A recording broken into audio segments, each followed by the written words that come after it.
glasses. Yeah.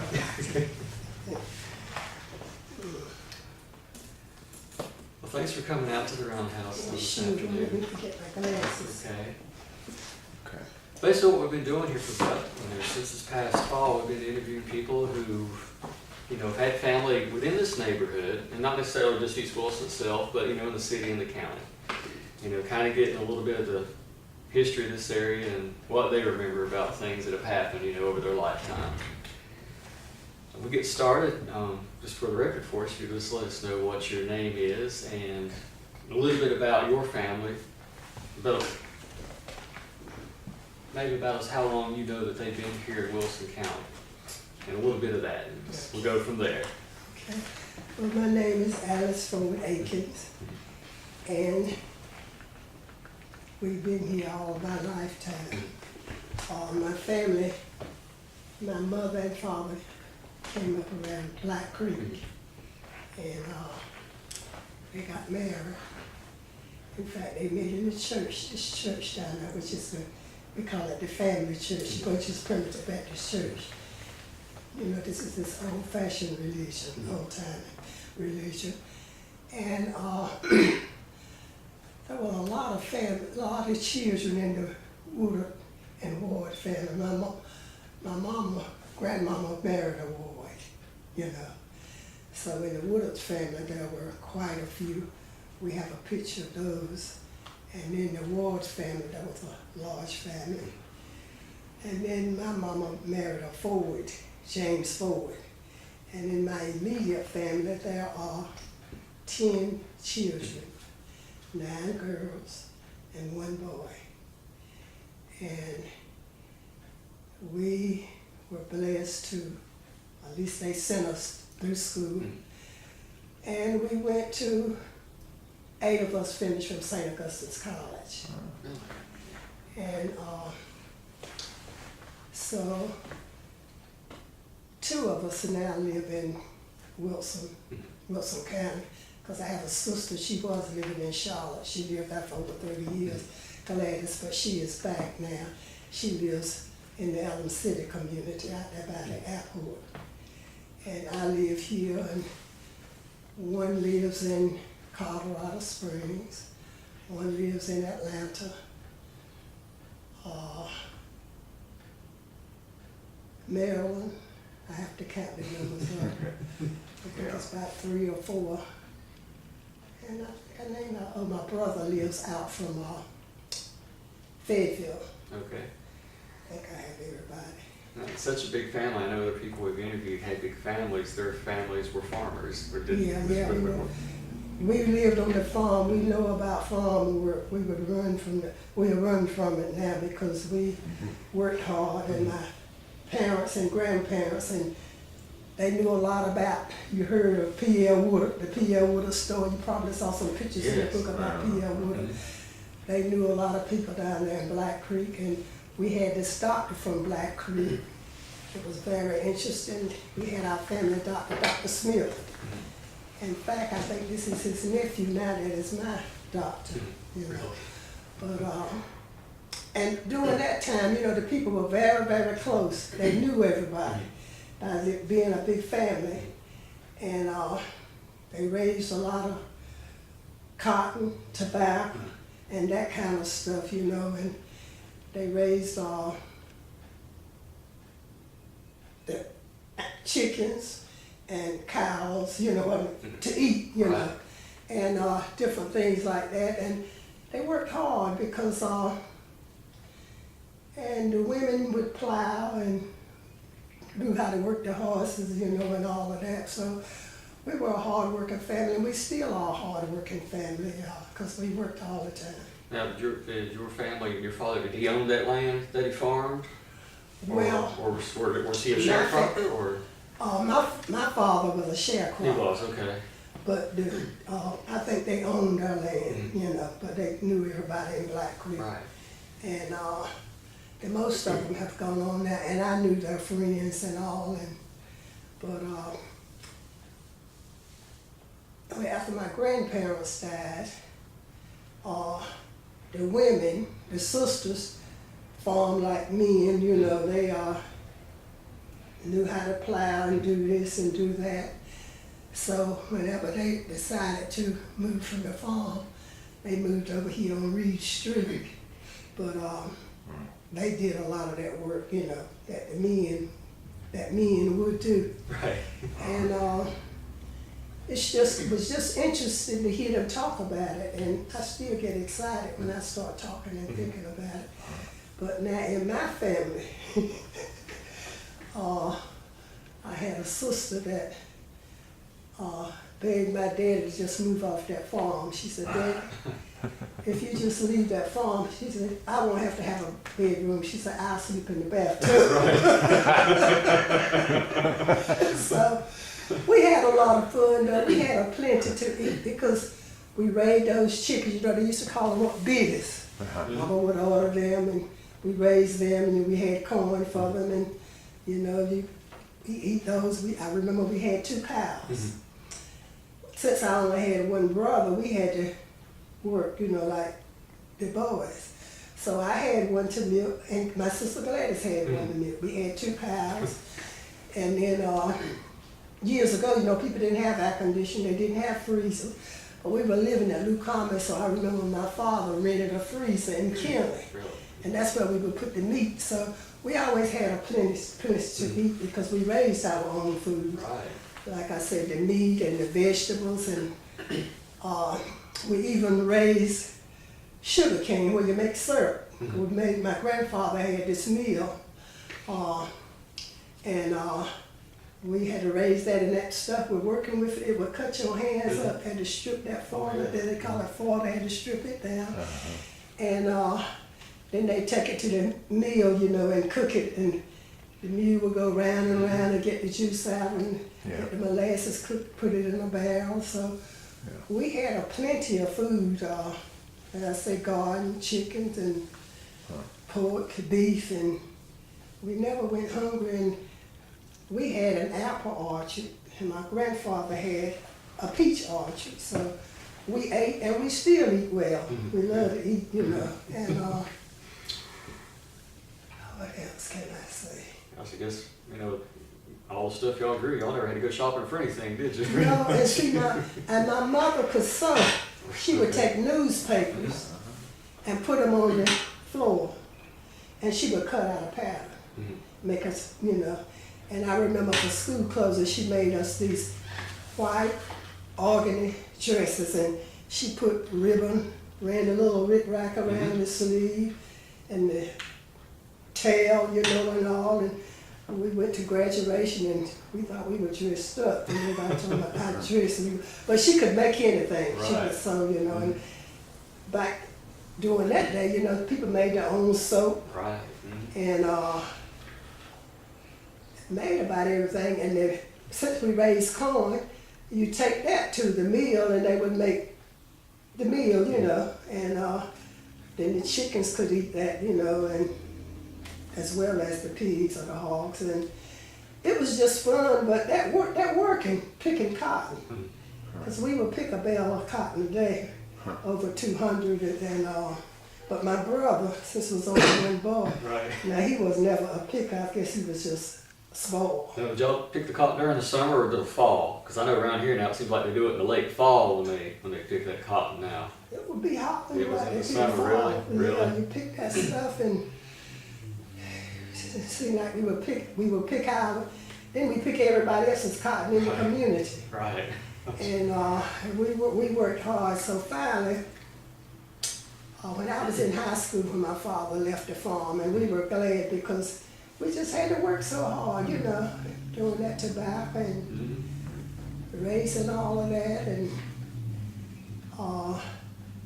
they had those old-fashioned washing machines, and you know, people used to boil clothes, put them out there in the pot and boil them, and you do all that. Then you had to rinse them, and when you wash, you have the clothesline full, the chicken wire full, and everything full. People come by, how many people live in that house? And they always kept other people's children. We weren't, it wasn't just 10, but they kept other people's children. So, you know, we just had a lot of fun, but you had to work hard. I was saying, were they out there working with y'all too? But they was, No, they didn't work with us. Really? They were Okay. small. Really? Okay. Yeah, we had to take care of them and all, and it was it was something. But we were glad to get off that farm. Well, when y'all left the farm, what did your father do after that? Well, we were here in Wilson. My father couldn't get a job, so he went to High Point, and he worked up there because some of us were in college, trying to go to college, and they wanted us to get an education because they weren't able to finish school. So he worked up there for, I guess maybe about 15 years, worked there a while, and then he came back and he got a job at Wilson Memorial as a nurse assistant. Really? So that's where he retired from. But during this summer we tried to get a job, and all. And as I said, we went to school, we worked in school because money was tight. Money was tight, but as I said, we had a plenty to eat, a plenty to wear because they could sew, and I guess all those years on the farm gave you a strong work ethic. yeah, I still work hard. Yeah, we did that, but the younger ones didn't work that much because they moved off the farm. They finished from Darwin, but the first four finished from Springfield. We went to school out there in the county. That's where you went? Right. Springfield, okay. Right, yeah, I finished that in 56. 56. So, So you went to, you said St. Augustine right, in Raleigh. yeah, that's where all of us went. Okay. Yeah, So I guess when you were at St. Augustine there in the late 50s, it's kind of when things were starting to get stirred up a yeah, little bit. yeah, I finished there in 60. In 60. I went there in 56, Okay. finished in 60. And then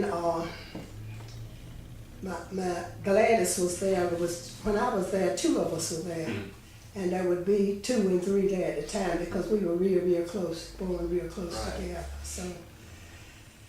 So we struggle, and we still struggle, and all of us have retired now, but some of them still trying to work some, because one of my sisters does real estate on the side, and the others, just volunteer mostly working. Now after you graduated from college, you said you went into teaching? Right. You did? Okay. What type of grades did you teach in? I taught, I was a high school teacher, High school. mathematics. So in Pembroke County, I taught high school.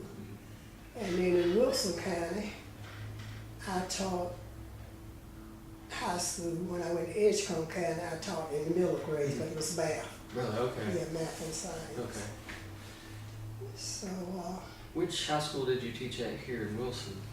I taught at Saratoga Central Saratoga? 2 years. Okay. And then I went to Edgecombe County. Okay. So I'm sure obviously when you first started teaching, it was still segregation, still around. Yeah.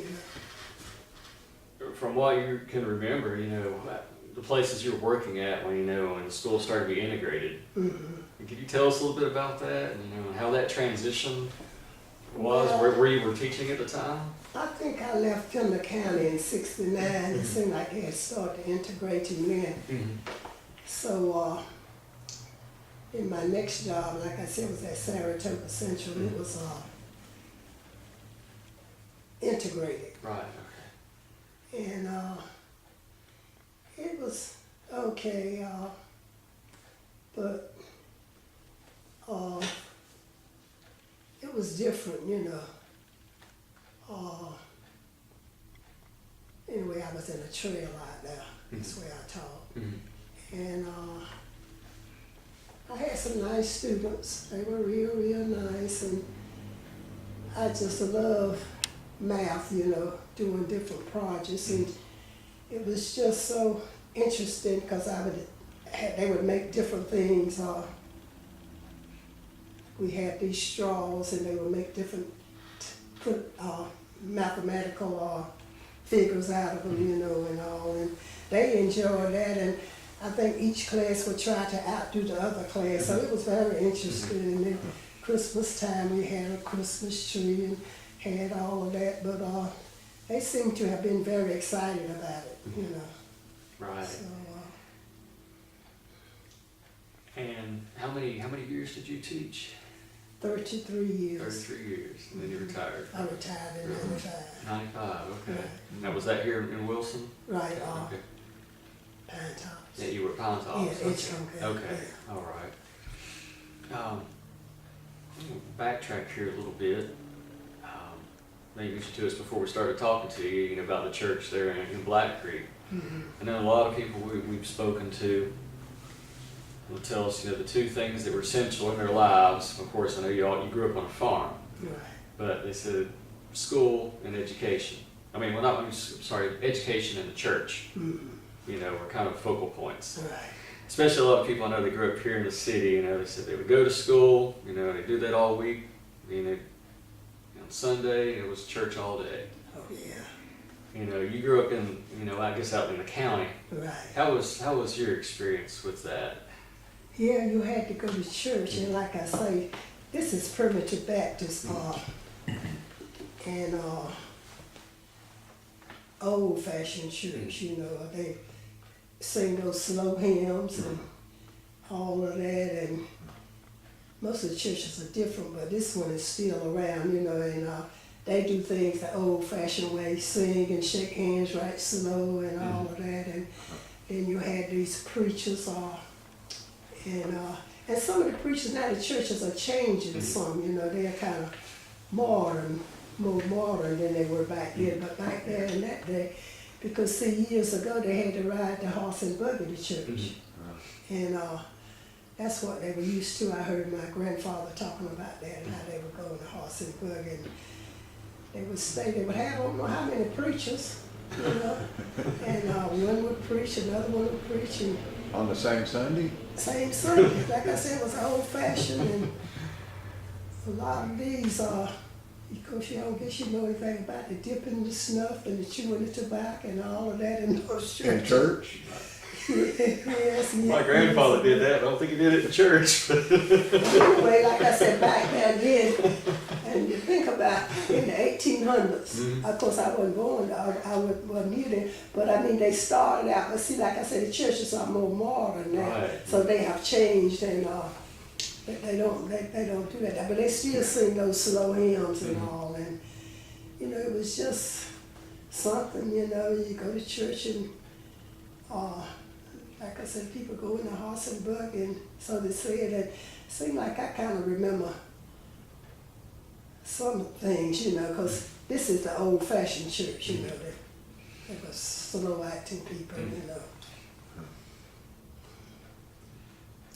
Now, you mentioned how you had some of the pictures of the church in here and stuff, and you said your family owned the church? Yeah, the bunches. Bunches, okay. Now, so far back, don't ask me how we are related, but we are related to Right. the bunches, you know. So now I have, this was the pastor's, I have her telephone number and address. She can tell you everything about the church. As I said, the church was built in 1885. And she says it's the same top Really? on it that was put up there in 1885. It was. Now, you know, that's something. It is. Sure is. And I wish she could have been here today, but she's in town. But she can give you the information and all of the pastors, their names are in the book. And she doesn't know anything else about Black Creek, but she said she knows everything about the church. But one of the relatives put in a window like some churches have. They're artistic. So we do have one window that's real, real nice, you know, and all.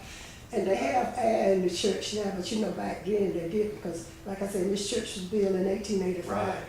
And she can tell you about who gave the land. And I don't think they ever supposed to sell it or whatever, but anyway, but she knows all of that information. Right. And do you still go to this church to this day, or is it? So when we have our family reunion, Really? Okay. occasionally, but Occasionally. I go to the St. Mark Episcopal Church right down the street. Okay. Yeah, but that's where my, foreparents went. And that was, Right. like I said, they were old fashioned, I mean, primitive Baptists, and they was just, Did the, one thing we would get from other people that we've spoken to is, of course you have your parents. It might be a little different because you grew up on the farm. I don't know. I'll let you tell me this. But, so when they went to school, the teachers were, almost like parents also. They were there, especially in these schools that were segregated. yeah. They, do what they could to, show everybody what their, self-worth was, what they had to succeed. And, then when they went to church, it was kind of the same thing. You had that church family, and they were there to make sure that they succeeded also. You're right. Did you get that same thing when you were growing up? Right. Well, we lived between Lucama and Kenley, right on 301. Okay. About 3 miles.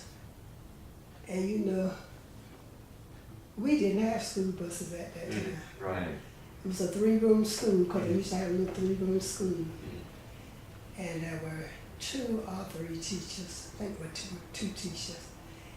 And a lot of times my daddy would carry us. In fact, I had a brother. My brother got hit right there at the stoplight in Lucama, coming from leaving school one day.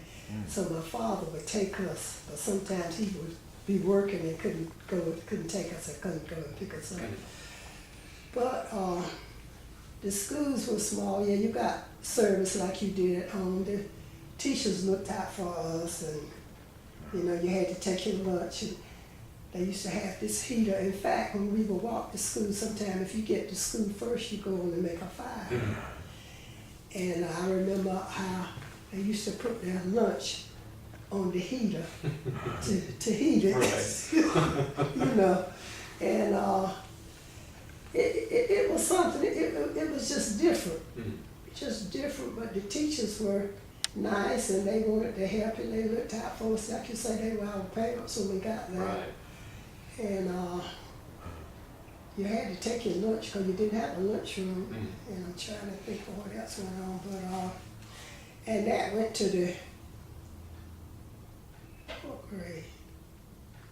I know it was anyway. They built Springfield. I went there until they built Springfield, and my 2 oldest sisters.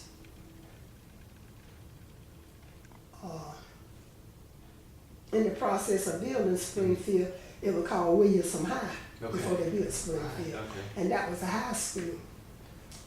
So what my parents did, there was another family out there in that neighborhood, and their daughter caught the bus and came over here to Wilson.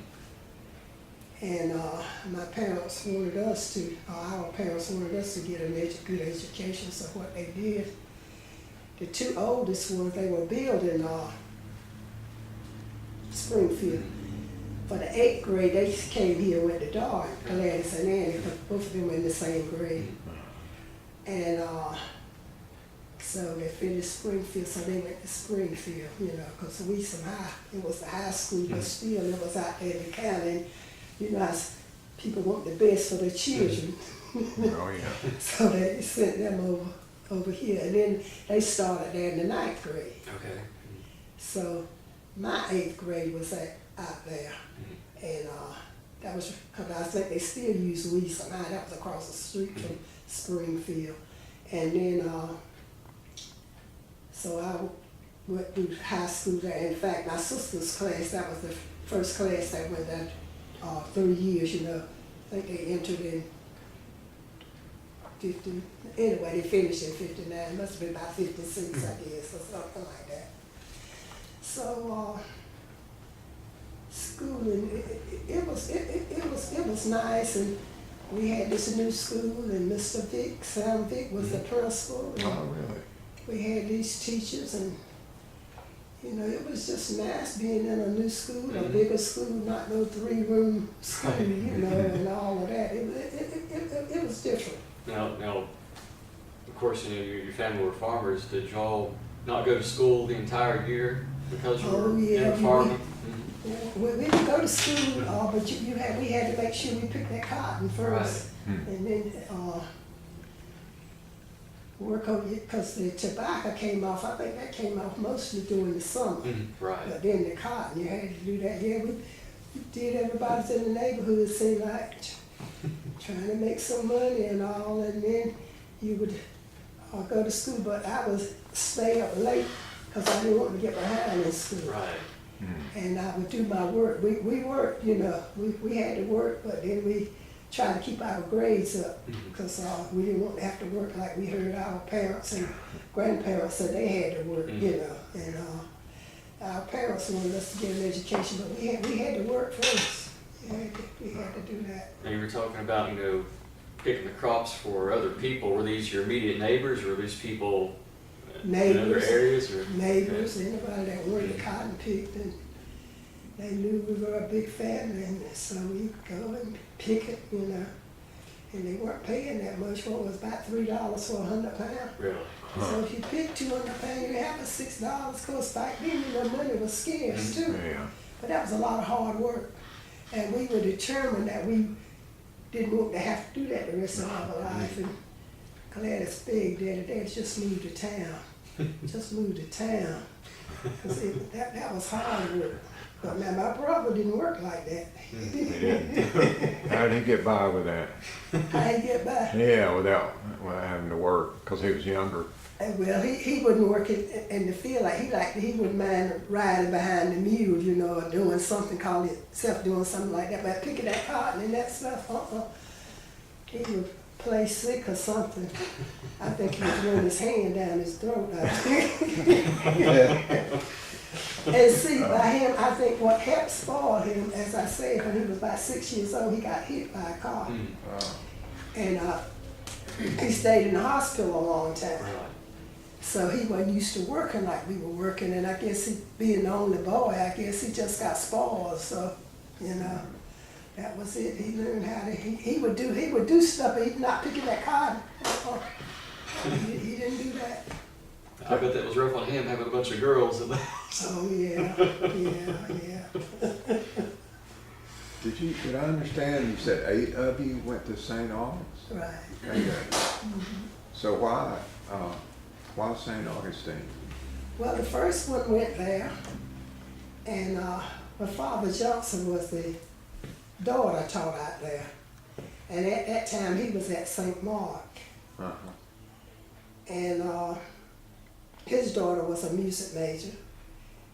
And Gladys liked music. Gladys could sing, so she was, you know, and she helped her get into, they went to St. Aug. He was something up there on the board or something. So we all just went to St. Aug. In fact, that's how we joined that church, you know. Right. So we started going there. So when we went, and then that's when all of us went right there. When we joined that church, because we didn't join the Primitive Baptist Church, you know, different, more modern and all.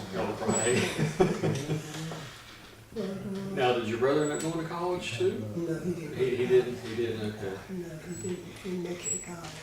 Okay. Now, what was the reason that your father actually quit farming? I mean, I know it's not like your daughter, your sister was begging him to leave, but It wasn't really, making any money, you know. just It did. seemed like he got to the place you just couldn't make any money, but then everybody wanted to move. It was a lot of hard work. Right. Because I know Daddy was tired of it too, you know. And then he had worked hard growing up. They mentioned about picking the crops for other people. Now, were these for other black neighbors, or were these for white people that owned some of the land? Mostly that we were picking. Mostly Right. white. Really? Okay. That's I can remember. Of course, growing all these crops and stuff, I'm sure, where would you all go into town to sell any of these crops? Where would they go in town? Right, would you go into Lucama, or would they come into Wilson? Oh, they didn't have any factories in Lucama. They had to bring it to Wilson. Came to Wilson, okay. Yeah. Yeah, I remember the name of some growers tobacco market. Mhm. I don't know which one, but that's what they were bringing. And so you had to work on that stuff at night. Right. And then they had to press it. You know, they don't Mhm. do that stuff now, but that was a lot of work. And so it was something. Yeah, that was something. Now, you were talking earlier, we keep jumping back and forth here, but about all your sisters, you know, y'all went to St. Augustine. Were all of y'all teachers? Right.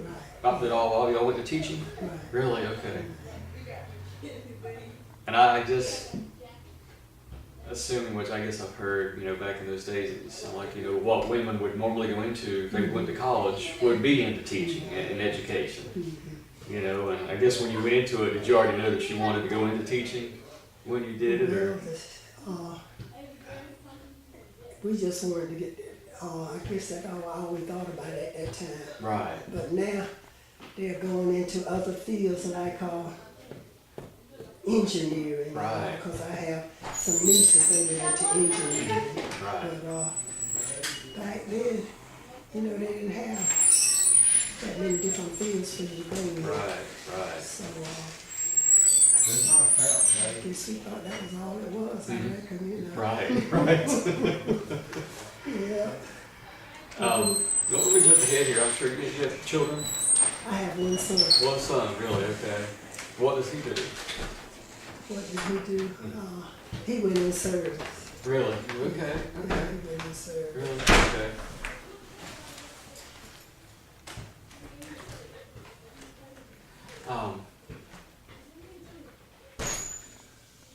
Going to jump back, you know, we were talking about, you know, St. Augustine. Mm-hmm. And of course, but when you graduated from St. Augustine, probably you said 1960. Right. And I know this is, you know, around the time when the civil rights movement is starting to heat up and stuff. I know. Were you involved with doing any of that, any of the marches, or? Yeah, I marched some in Raleigh, you Mhm. know. When I was going to school, I did some marching. Right. Yeah. Okay. Yeah. Did that leave a profound impact on you after all these years? Well, Taking part of that? Or? Anyway, seemed like it, you know, it helped some. Right. Oh, but that was the thing. Didn't seem like, you know, but was this at St. Aug's that Right. you went? So it was in Raleigh. right. Yeah. To Raleigh. Yeah. What was that, about 1960? Right, I went there So in that was 60. about the time the sit-ins were going on in Greensboro. Right? Yeah. We would go down there and demonstrate. In Greensboro? No, in Raleigh. Mhm. Uh-huh. Yeah, because like you said, it was on the campuses and all, and we get with the group and go, and, Mhm. yeah. So St. Aug's was where, am I right? Was that where SNCC was formed? And what? The Student Nonviolent Coordinating Committee, didn't that form at St. Augustine? It may have, I don't know. Excuse me. St. Agnes Hospital used to be right there next to it. Yeah. It could have fallen from there, because, I think there was a big conference in Stokely Carmichael came, and that's where SNCC was. Is that right? I believe. St. Aug. Yeah. yeah. So there was a lot going on. Right. Mm-hmm. Yeah. Who was governor, Matt, in 1960? Was it Terry Sanford? No, he was elected in 1960. Carr Scott. Luther Hodges. Luther Hodges. I believe. Yeah. I believe so. Yeah. Of course, you said you graduated in 1960. Where did you kind of fall in as far as, you know, were you the oldest of the family, or you were kind of in the middle? Third. You were the third. Yeah. So after you graduated, you still had some sisters that were still Oh, left yeah, in St. right. Augustine. Right. Okay. But did they take part in the marches and stuff too? I don't think so. I Really? don't think so. Mm. I know I had my cousin's daughter led a march. Mm. I think at Barton or something. Really? Okay. Yeah. Were the older folks supportive of that? I think so, yeah, Yeah. because you know, working hard, like I said, like people had to work, and see now they don't work, they got machines. Yeah. You don't find anybody working on the farm now. You know, they got machines and all, but that was hard work, that was hard labor. And it didn't get too hot, and it didn't get too cold. You worked and worked and worked and worked. So it was something. Now you said after you had graduated from St. Augustine, did you come back directly to Wilson? No, I got a job in Pender That was when you County. went to Pender County, okay. Right. Now was that just where the jobs were, or? Well, they had an opening there, I applied and I got this job, so I stayed there till I left, you know. So, that seemed like that was better, you know, working, you know. I was glad to get the job. Right. I guess after doing that, going into teaching and been farming all of your life, this is Right. probably. Yeah, you work all day and work all night too, seemed like. Right. And it was hard labor. Now, and you mentioned, your father, you mentioned stuff about your mother, after y'all went into Wilson, did your mother go in any type of work, or did she continue to, No, she stay home? closed the house. Really? Okay, all right. Seemed like she worked a little while at the factory, but she didn't have a job, you know. And then she always kept other people's children and all, so she didn't work. Right. And trying to take care of us, that was That was enough right there. That's right. You probably wish you could go away and work. And we were so close together, you know. Yeah. One right behind the other, so she had her hands full and keeping other people's children.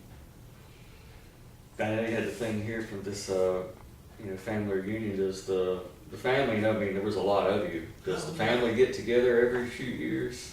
Oh, we have a family reunion every year. Yeah, you still do every year, okay. Right, every year. And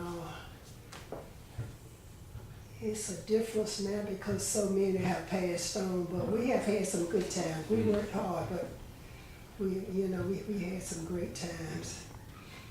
And it's something thinking about, the times that you used to have and all. But great days.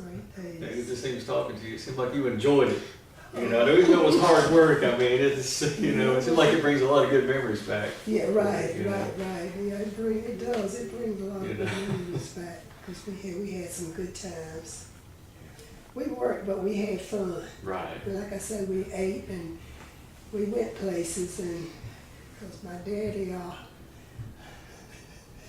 he would take us places and he would have all of us and plus other people riding. Right. They put a tail out, saying that he lost one out of the foot of the bottom of the car, but he didn't. But you know how people, because then people, they would get together, and the older people, they would go and visit and stay with the other ones, and all, and everybody would be piling in that car, and somebody be sitting on a suitcase or whatever. And we just had fun. Right. We still have fun. Right. So you said so many, your father had to keep one foot out of the car. That's that crowded, you mean? They told me, tale said, he had that 36 Ford. Yeah, he lost one of the children through the car, but he didn't. People just tell stuff for jokes, and that was funny to them, He lost one. Yeah, but he didn't. But we would be in there. His sister, he had a brother and a sister, and his sister never married. She would be in there, and I don't know how many people you would be in somebody's lap, somebody sitting on a little suitcase. We'd be packed in there like sardines. And people like to joke and tease, so. But anyway, it was fun. It was fun. That is definitely a way of life that just seems foreign to a lot of people now. Just, it seemed like to talk to people, it seemed like it was so long ago, but it really wasn't that long ago. It was. You know? And see, my father had one brother and one sister, and like I said, his sister was never married, and his brother just had 2 children. So see, we were and my grandfather, we liked to go to his house, and they fix a lot of food, and we celebrate every holiday and all, and we just. Now, were they in Wilson County also, your grandparents? Right. And we just had a lot of fun. Because one thing about it, people love to eat, and raise that food and all, and it was just fun. Right. Now, were they farmers also? Your grandparents, they were too. Right. Yeah. We just had a lot of fun together. And right now we get together and have fun. Yeah. Y'all just don't have to work as hard as you did back then, right? No. That working was something. Mr. Lovett, you have some Well, questions? so how long have you been on the board of the Roundhouse? Were you I since guess the maybe beginning? about 10 years. About 10 years. I reckon I have to, I'm not sure. Yeah. So you must think the Roundhouse is important.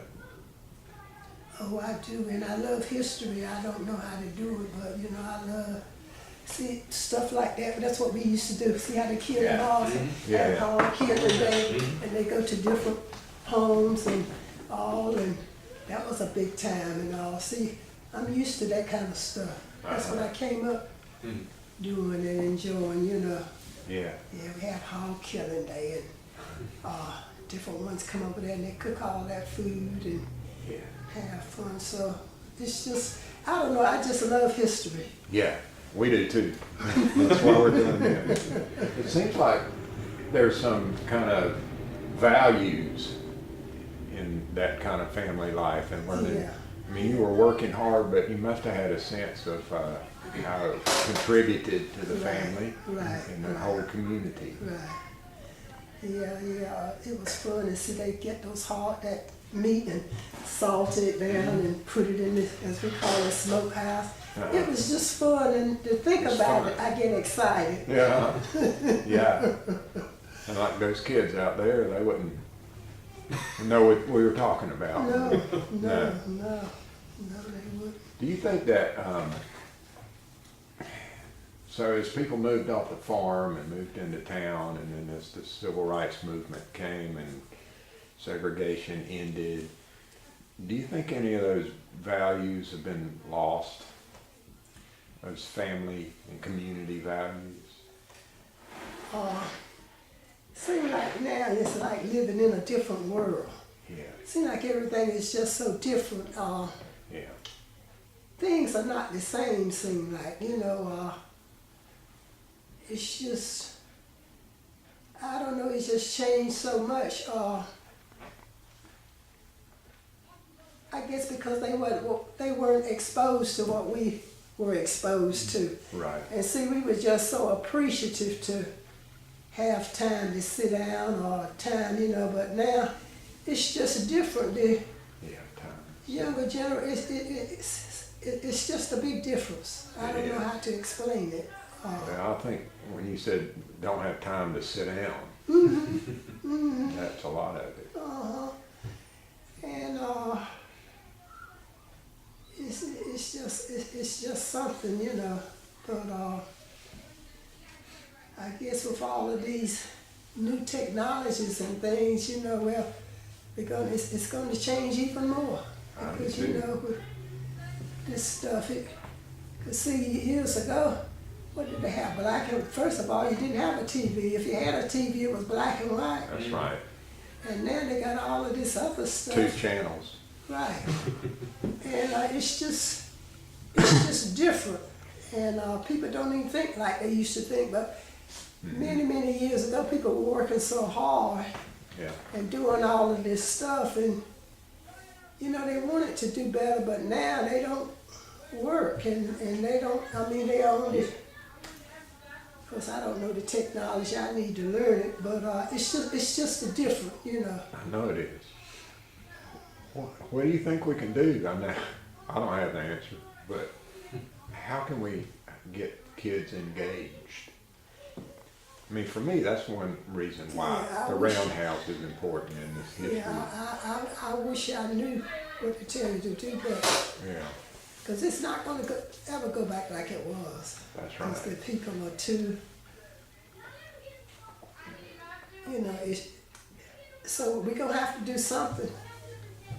And I was thinking the other day, I said, I guess later on in the future they have airplanes sitting in the yards. People like to have cars now. That's how fast the world is changing, so people probably have their own private plane. And Uh-huh. things, technology is just so, it's something to think about.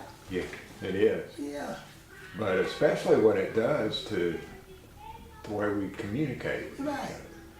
When we, like you said, we don't have the time to sit down and talk and listen, Right. and everybody's just texting or FaceTiming. I have That to learn changes. that because I don't know. I I don't got think you to want learn how to do.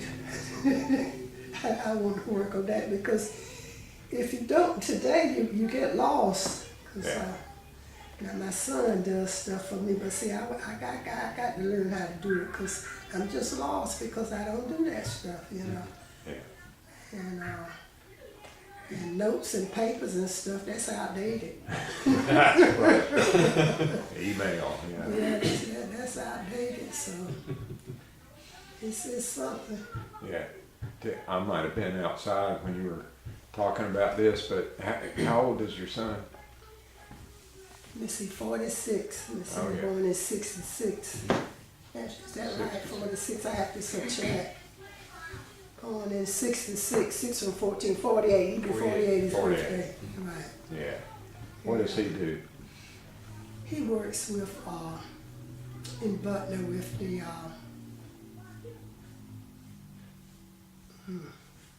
You talking about the correctional facility up there? what? Talking about the corrections facility in Yeah, Butler? that's Okay. where he works at the correctional. Okay, department. Okay. Yeah. Before he went there, he was working in Goldsboro with the state, but this is federal here, but Right, that's right. where he is. Yeah. But he helps you out with your technology. Yeah, he does that because I don't do it. And then it seems like I just take so much medication and stuff, and that bothers your thinking and all. Seems like so. I'm asthmatic, Oh, and I have a lot of allergies, allergic to just about everything. So yeah. it seems like I like for stuff to be simple. Hmm. Then you have to do a lot of thinking. Seems like Right. feel better. So he handles that, but I got to learn it. I got to get that on my own because he can't do everything, Well, we can help you.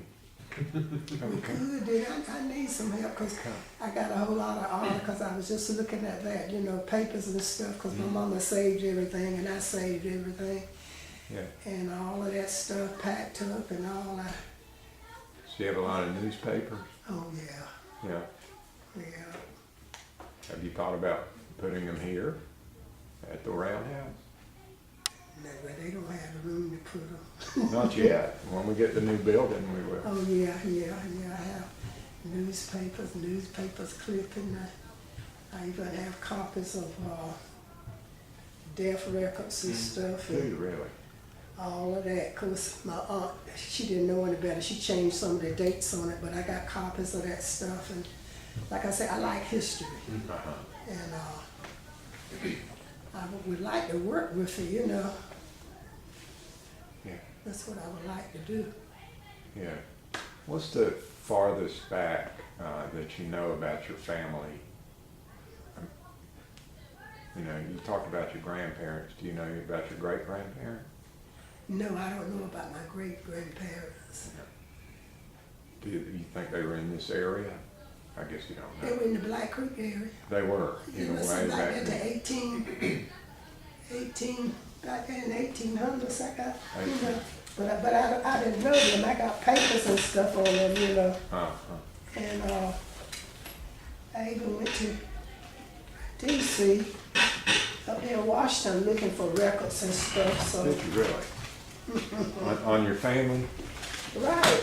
So, like I said, I really What did love you- history, and What did you find out in Washington?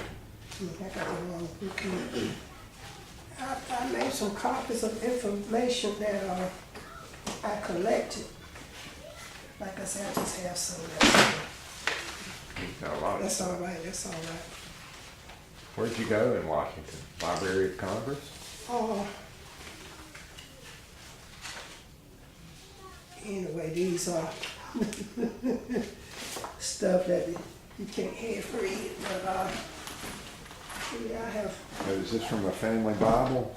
yeah, but like I said, my aunt changed some of them dates, so that's not right. But I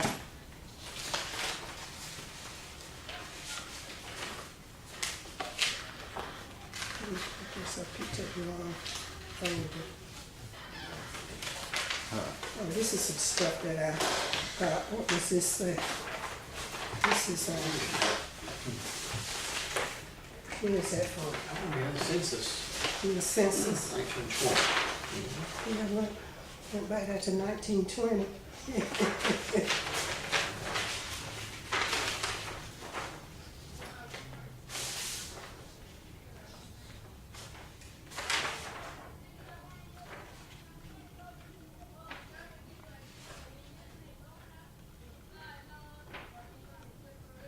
Fourteenth census of the United States, 1920 population. This is what this is.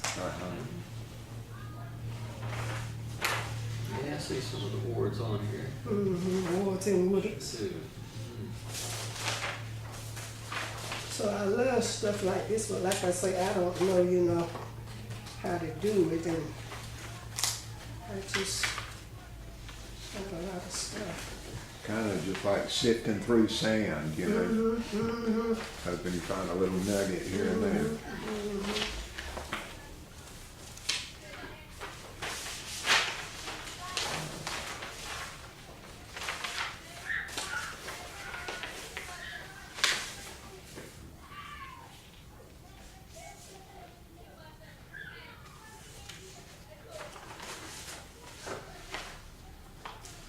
Yeah, I see here my granddaddy's name.